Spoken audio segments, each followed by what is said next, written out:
Tropical storm Ophelia's impacts are intensifying at the coast and further inland. I'm tracking powerful winds, heavy rain, and conditions ripe for storms to turn severe. What your town can expect over the next 24 hours.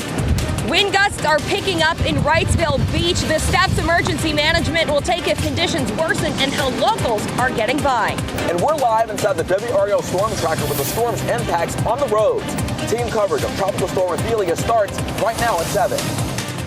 And right now at 7 o'clock, we are tracking Tropical Storm Ophelia packing 70-mile-an-hour winds just below hurricane strength. You are looking live at heavy rain, strong wind, and choppy surf all along our coast. North Carolina currently under a state of emergency at this hour. Thank you for joining us. I'm Dan Haggerty. And I'm Lena Tillett. Moments ago, WRAL's Weather Alert Day officially went into effect. And this map behind me highlights the portion of the coast currently upgraded to a hurricane watch right now. We are already seeing rain and wind in parts of our area. As you can see, Carly off the top there at Wrightsville Beach really getting slammed by that wind.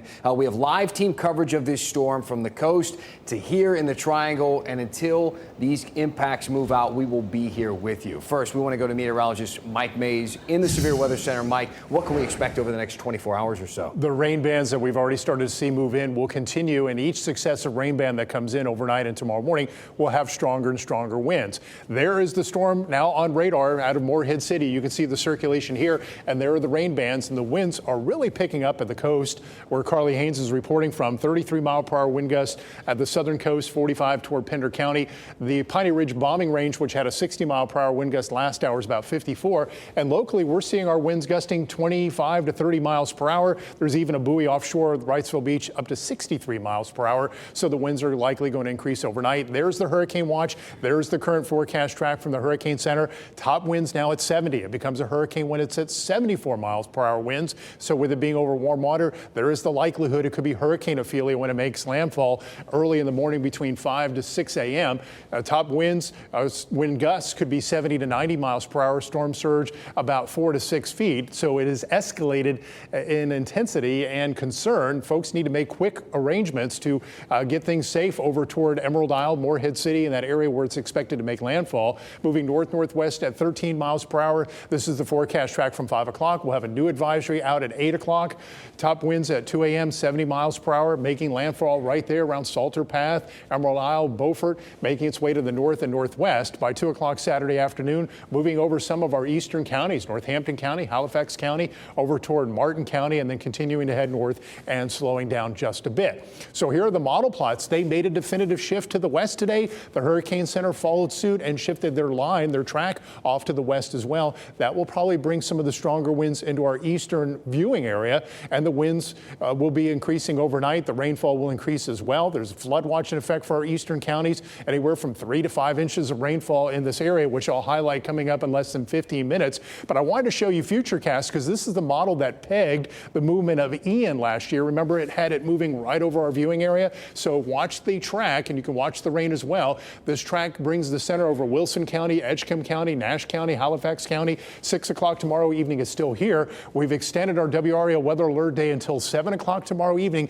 due to the stronger nature of the storm. Plus, it's still in our viewing area at 6 and 7 o'clock with that potential for heavy rain finally dying down tomorrow night, and Sunday a much improved day. Since the winds are stronger, we're going to specific outline of the winds in your community coming up in less than 15 minutes, Dan. Oh boy. Okay, yeah, things intensifying, Mike. Thank you. I'm Mark Boyle in the WRAL Live Center. Live look outside for you here this evening at 7:04. This is down in Wrightsville Beach area, and you can see that the wind is certainly kicking up the ocean right there. No one out there on the beach. That is some good news to share with you here as the storm moves closer onto the coast. Live look outside. This is I-440 and New Bern Avenue. Traffic moving along. The roads are wet in some areas. We've seen that happen and change over the past couple of hours. Here's some new video right now at 7 o'clock from a viewer, Autumn Musser, down in the Atlantic Beach area. This shows the flooding, the storm surge, if you will, that they're dealing with down in that community, a couple of inches in some areas. Not too bad right there, but that could change as that storm continues to move to the west. We'll track that for you during the evening and overnight hours. I do want to mention the RDU airport. We are seeing flights continue to come in, so the airport still taking flights, still departing flights. There are a couple of delays out there, not too many cancellations. That is some good news to report as well. Back to you. All right, thank you, Mark. Let's take a live look now at Wrightsville Beach. You can see how rough the surf is here. Certainly, you see the whitecaps there. This area under a tropical storm warning. WRAL's Carly Haynes joining us live now from Wrightsville Beach. Carly, you have been getting slammed by that wind and the rain, and it looks like it's continuing right now. Is absolutely continuing. What we're noticing is the saturation right now. We've seen some consistent rain and some of those intermittent wind gusts. We actually just got one right now. And those have been intensifying over the day as well. We've also recently heard some thunder that's developed over the past few hours. Big swells out deeper into the ocean, and then those tides are coming up as well. But we were recently out on the fishing pier, seeing some people who were fishing here. Being in a coastal town, you know, they're used to these tropical conditions like hurricanes and the tropical storms that, you know, we're seeing right now. They didn't seem fazed by the poor conditions out here. They said the movement of the water was great for turning up some fish. In the fall, we will be drum fishing. As crazy as that seems, as long as the pier is open, we're going to be out here. But sometimes they get bad and they won't open the pier. But it seems like these last couple ones, we've had it easy. And I don't think a lot of people are prepared for when we have a real one come through. I do want to mention that Ocean Rescue has advised people not to be in the ocean, but emergency management isn't anticipating anything more than some downed trees. They are watching the models very carefully to see as those conditions worsen, but they did tell me that they were already notifying their employees that museums, parks, the Arboretum will remain open this weekend as of now. Got to respect their commitment to fishing, certainly. Carly Haynes reporting live for us there on Wrightsville Beach. Thanks so much. Another region to watch, the Outer Banks. At 5:30, we talk live with the Emergency Management Director for Dare County as you look live at Hatteras Island. And he told us his main concern would be overwash and the storm surge. So he's encouraging visitors and neighbors there to be ready to protect their properties. We will be focusing, of course, on the coast throughout all of this, but you have to remember the Triangle area also going to see a lot of rain and wind over the next 24 hours as we take a live look at downtown Raleigh, the legislative building there, the flags blowing in the wind. Our Aaron Thomas is live in the WRAL Storm Tracker, checking out some of the conditions in our area out on the roads near Garner. Am I right now, Aaron? You got it, Dan. In fact, we're in Garner here on Interstate 40 eastbound. We all know it as a well-traveled corridor for a lot of travelers. We're definitely not at the coast by any means, but we're definitely feeling and seeing the impacts as Ophelia moves closer in to our viewing area. Here's that live look. So the main thing that we've been seeing since we've been in the WRAL Storm Tracker, since we first went on air at 4 this afternoon, is that heavy rainfall. Right now it's overcast. This rain has not showed any signs of slowing down. It's been steady. The roads are slick. And there are occasional signs letting people know about some of the warnings in place. Is when it comes to any sort of traffic accidents, we did see a slight slowdown over on US 64 eastbound towards Nash County. We haven't seen any accidents of the sort, but we have seen some people pull off on the side of the road if they need to take the time to do so. Of course, we're definitely keeping our eyes out and staying in contact with officials for any reports of storm damage. Back to you. You bet. All right, Aaron Thomas live in the WRAL Storm Tracker. We'll keep checking in. Thanks, Aaron. Emergency managers in Fayetteville and Cumberland County say flash flooding and the high winds are their biggest concern. Residents in low-lying areas prone to flooding are being warned at this hour. And vendors setting up for this weekend's International Folk Festival took extra precautions, setting up tents and tables. You can see the flags here. Soldiers from Fort Liberty had to remove more than 500 flags from the Field of Honor outside the Airborne and Special Operations Museum in advance of the storm. Now, with Ophelia expected to make landfall tomorrow morning, these impacts will last well into your Saturday. So you can count on our team of reporters up and down the coast and here at home to bring you updates until the storm moves out. We'll also cut into programming every single hour beginning just after midnight, and then tune into our morning news beginning at 6 a.m. This is the State House. New state budget on the governor's desk tonight after receiving that final approval this morning from state lawmakers. Now, few Democrats actually supported it, but Governor Cooper does say he will allow it to become law without his signature. WRAL Capitol Bureau Chief Laura Leslie looks at the reasons why the governor made that decision. Democratic Governor Roy Cooper has made Medicaid expansion his #1 priority since he was on the campaign trail back in 2015. Republican lawmakers here capitalized on that by linking Medicaid expansion to the passage of the budget, and their bet paid off. Cooper said he will not veto it. In the wee hours of the morning, Chief House Budget Writer Representative Donnie Lambeth urged Democrats to vote for the budget because it expands Medicaid. Although there's things you don't like, look at the big picture. The big picture is we need to get this done and move on. Most Democrats did not vote for it. Nonetheless, Governor Roy Cooper later announced he will not veto the measure despite some major objections to it. In a statement, Cooper called it a bad budget overall with unconstitutional provisions, and he predicted many parts of it will end up in court.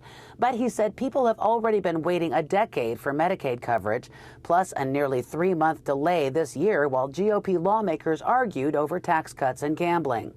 I will not allow people who are crying for help to wait any longer. So I am directing our Department of Health and Human Services to begin today the process for expanding Medicaid while allowing this budget to become law without my signature. A veto from Cooper would only have been a speed bump anyway. Republican lawmakers have the votes to override a veto without any help from Democrats, but that could have delayed it by several weeks. Without a signature, the budget will become law in 10 days. Republican Senate Leader Phil Berger criticized Cooper for not enacting it immediately. It'd be nice if he'd go ahead and sign it. We could move everything along a little quicker, but I think that's an indication that this budget is a solid budget. Laura Leslie, WRAL News, Raleigh. Our storm coverage continues. We've seen the conditions deteriorating throughout the afternoon and evening as Tropical Storm Ophelia approaches our coast. Coming up, we're going to have a live look for you at the current conditions on Bald Head Island. And before we head to break, let's look live in Clinton this hour. You see how wet the roadways are. You see the water on the lens as well. They are getting a healthy dose of rain. Some folks want it, some not too happy about it for the weekend. Regardless, it is here with us for the next several hours. Stay with us as our storm coverage continues.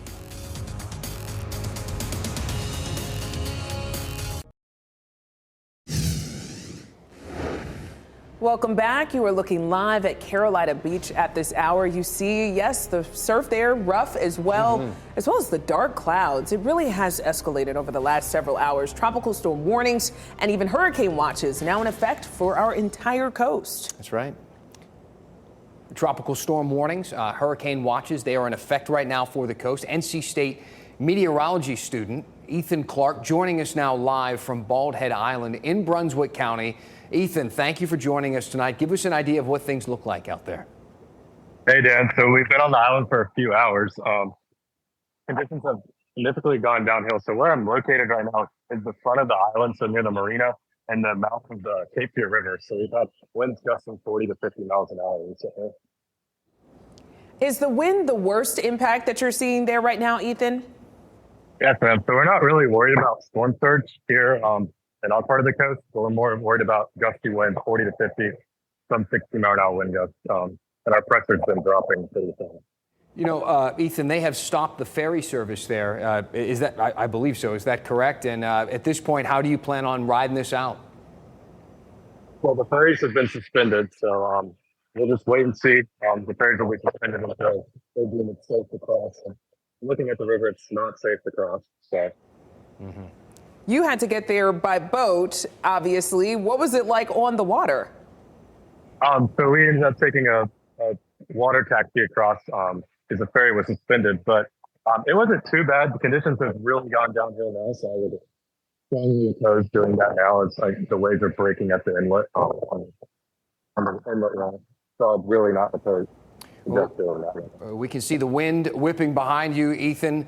Ethan Clark, live there for us on Bald Head Island. We appreciate it. Stay safe, stay comfortable over the next couple of days. Thank you.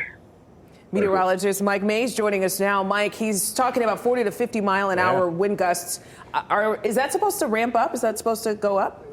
I think that's the max that he's going to get, up to 60 miles per hour. Yeah, look at our wind gusts right now, and close to where he is, it's been a 33 mile per hour gust. The wind's coming from the north, and there's the center of Ophelia. So all these strong winds are buffeting the Outer Banks right now. And there's actually a buoy south and west of him near the center that had a 63 mile per hour wind gust. That was the highest so far. Over Piney Ridge bombing range right there, it's 54 mile per hour gust. They had a 60 mile per hour wind gust. And the wind field is so strong, not just because of Ophelia, and also because it's interacting with an area of high pressure sitting over New England right now. And so that's why our winds are going to be strong throughout this event. Plus, when Ophelia tracks up through our eastern counties, those winds are going to be strong through the overnight. So here is a look at the live dual Doppler 5000 radar. It is going to be quite active. The rain is coming down all across Wake County.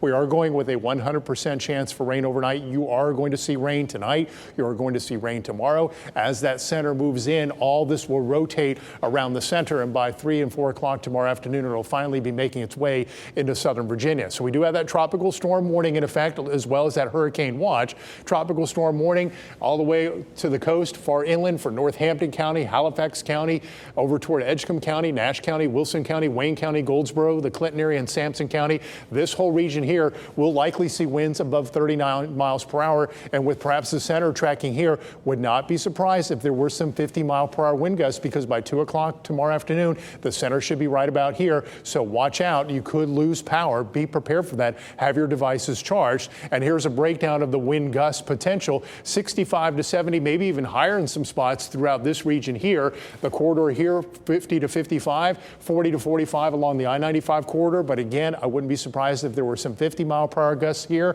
35 to 40. There could even be a 45 around the triangle south to Fayetteville, and lesser winds off to the west. And here's a look at rainfall potential, quite a bit of it in our eastern counties, 5 to 7 inches just to the north of the Wilmington area, then another bullseye of 2 to 4 across parts of the northern coastal plain, Northampton County, Roanoke Rapids, Weldon, Enfield, Gettysburg, that region there. For us here in the triangle over toward Durham and Harnett County, 1 to 3, maybe even some totals up to 3 to 4 for parts of Sampson County. So this is going to be a very wet weather event, and with the winds kicking up and loosening the roots of the trees, some power outages could be the end result. In our WRAL Live Cam network, we got you covered in Durham. The rain's about to begin. It's raining in Apex, Goldsboro. We've been watching your camera shimmying around, and we are going to keep our eyes on Beaufort, the Beaufort Hotel camera on now, but we'll see if that will be on tomorrow morning when the storm makes landfall. And it's been very chilly. We had a high of 69 at the airport, 66 right now in Raleigh, 65 at Fayetteville, and temperatures throughout the night will remain cool. The winds will kick up.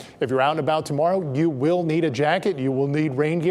Temperatures tomorrow could range from the 50s toward Roxborough to near 70 at Rocky Mount, 61 here in the Triangle by 10 a.m. and staying in the 60s throughout the day. Our forecast high is 64, so it will be a very chilly, wet, raw kind of day. If you don't have to be out and about, just hunker down. Lots of college football on tomorrow. We'll be on here at WRAL nonstop throughout the event, so just tune in. We'll keep you covered. And of course, I'll be on WRAL News Plus starting at 8 o'clock every half hour with 3-minute weather updates, so you can get live updates throughout the evening. So for tomorrow, highs will be in the 60s. It'll be windy and it'll be wet. We'll finally see a reprieve tomorrow night.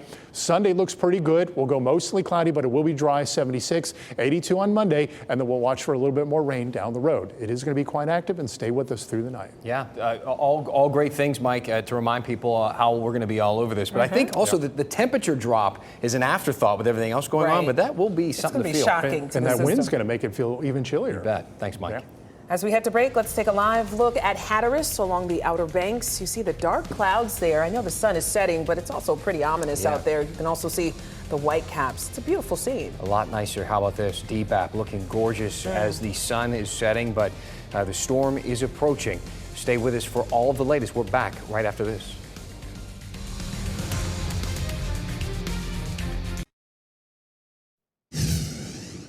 A live look outside Carolina Beach. We've been watching the conditions deteriorate there as this tropical storm Ophelia barrels down on our area. Of course, we're going to keep you updated every step of the way from the coast to the Triangle right here on WRAL. So many people preparing for this cruise with the state DOT. Cities and counties across the state are preparing for Ophelia, including Duke Energy. That's right. Their main concern, the coastal communities obviously expected to be hit the hardest with those high wind gusts and flooding. Duke Energy saying here in the Triangle, the wind gusts they're preparing for are right there on that cusp of potentially causing outages. When we have a lot of outages during storms, we can't always prioritize yours. We can't always guarantee that it'll be back on in an hour. So making sure that you have a plan in place to keep your family comfortable. That's right. NCDOT also ready to respond to road closures, fallen trees, down power lines. We know a storm like this can bring all of that. They tell WRAL they have checked all their equipment from Hurricane Idalia, and it is ready to go. They have extra crews and equipment and signage if needed. We're keeping the track on the events being postponed, a lot of things being canceled this weekend because of the impact of this storm. Let's take a look at the full list here. Mooresville International Festival, Fourth Fridays, Fiesta Latina in Fayetteville, and Emerald Isles Beach Music Festival. Of course, this list could grow. Yeah, some events will go on, rain or shine. They include the Benson Mule Days, WRAL proud sponsor of that, the Fayetteville Folk Festival, and Beaufort Pirate Invasion. Again, this list could change as well, so please keep an eye on WRAL.com and that list for any new updates. We'll update it as soon as we hear anything more. One thing you can't count on, no matter what, is college football from your couch. Tomorrow night, right here on WRAL, it's a battle of top 10 teams as 6th-ranked Ohio State travels to South Bend to play 9th-ranked Notre Dame. Kickoff there is at 7:30. That's going to be a good one. New developments are rising up at both ends of Oberlin Road in Raleigh. Construction crews are building Budley East on more than 20 acres of that corner of Oberlin and Fairview Roads. That neighborhood will add dozens of homes and townhomes. There'll be condos as well and a 214-unit independent living community. In the Village District, construction is getting started on a shopping center there, the first hotel on the site of the old K&W cafeteria. That 7-story Oberlin Hotel will include 153 rooms with a rooftop restaurant and a bar, and it looks like a really nice design. It's a perfect location for that, too. Great. All right, thanks so much for making WRAL your choice for local news. The worst of Tropical Storm Ophelia, that is still to come. So stay with WRAL for live team coverage until the impacts move out. Our next newscast is 10 o'clock on Fox 50 and 11 o'clock on WRAL. And when you wake up in the morning, turn us on. The news starts at 6 a.m.